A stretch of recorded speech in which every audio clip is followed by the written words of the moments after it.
नमस्कार किसान भाइयों, इंडिया प्रेस यूट्यूब चैनल में आपका स्वागत है। अंतर्राष्ट्रीय मार्केट में चावल के भाव में आई तेजी, क्या आने वाले दिनों में धान के भाव में होगा सुधार? किसानों को क्या धान के भाव मिलेंगे अच्छे? इस पर करेंगे विस्तार से चर्चा। किसान भाइयों, अंतर्राष्ट्रीय मार्केट में चावल की कीमतों में पिछले 2 सप्ताह के दौरान मामूली तेजी देखने को मिली है, लेकिन व्यापारियों का कहना है कि यह रुझान टिकाऊ नहीं है। यानी भारत और दुनिया में रिकॉर्ड उत्पादन इस बार चावल का है। विशाल स्टॉक के चलते अंतर्राष्ट्रीय बाजार में जल्द ही चावल के भाव पर दबाव बनने के आसार हैं। इसके साथ ही अफ्रीकी देश सेनेगल में आयातकों के लाइसेंस खत्म होने से भारतीय निर्यात को अस्थायी झटका लगा है। जी हाँ किसान भाइयों, भारत के पास 10 साल का सबसे बड़ा चावल का भंडार इस समय मौजूद है। दिल्ली स्थित निर्यातक राजेश पाड़िया जैन ने बताया कि कीमतों में जो अंतर्राष्ट्रीय मार्केट में हल्की मजबूती देखने को मिली है। भारत के पास मौजूदा भारी स्टॉक बाजार पर दबाव बनाएगा।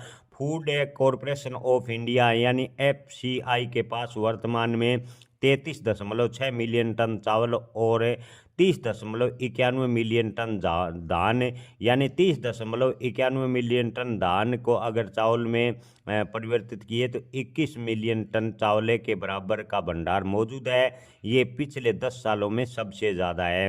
अंतर्राष्ट्रीय बाजार में भारत का 5% टूटे दाने वाला सफ़ेद चावल $346 प्रति टन की दर से ऑफर हो रहा है, जो थाईलैंड और वियतनाम से सस्ता है।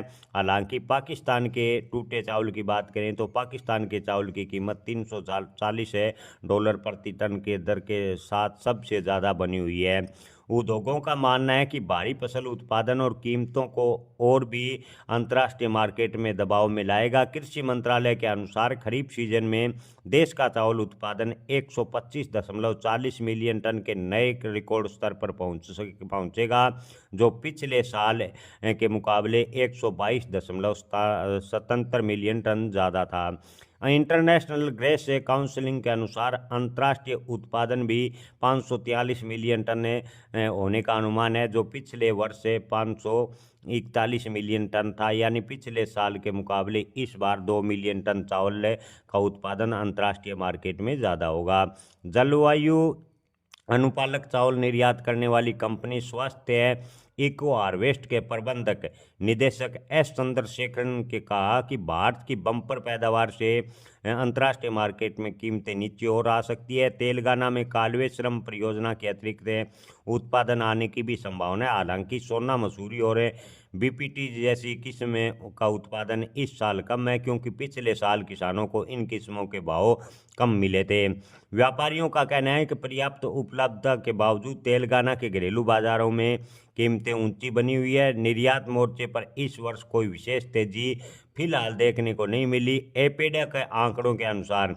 चालू वित्त वर्ष की पहली 6 मई में गैर बासमती चावल का निर्यात 7.02 मिलियन टन रहा। हालांकि पिछले साल इसी अवधि में निर्यात प्रतिबंध था, लेकिन सरकार ने एकदम से निर्यात प्रतिबंध हटाया, जिससे भारतीय चावल पर नकारात्मक असर भी देखने को मिला। सेनेगल में आयातकों के लाइसेंस समाप्त है, यानी अफ्रीकी देश के सेनेगल में आयातकों के लाइसेंस समाप्त होने से भारतीय चावल का निर्यात प्रभावित हुआ है। जैन ने बताया कि ये असर अस्थायी है। जल्द ही अफ्रीकी सेनेगल आयातकों को लाइसेंस से एक बार फिर जारी करेगा और भारतीय चावल की मांग बढ़ेगी। उद्योगों से जुड़े विशेषज्ञों का कहना है कि वर्तमान में बाजार में दबाव है, लेकिन स्थिति पूरी तरह उत्पादन पर निर्भर करेगी। चंद्रशेखर ने चेतावनी दी है कि आने वाले दिनों में चक्रवात, शनिवार और दिसंबर से संभावित ला नीना की स्थिति एशिया और भारत में धान की फसलों को प्रभावित कर सकती है। इसी में अगर कोई अन्य व्यवधान आता है तो अंतर्राष्ट्रीय मार्केट में कीमतें तेजी से बढ़ सकती है, अन्यथा धान के भाव में अब की बार तेजी की संभावनाएं कम नजर आ रही है। जय किसान।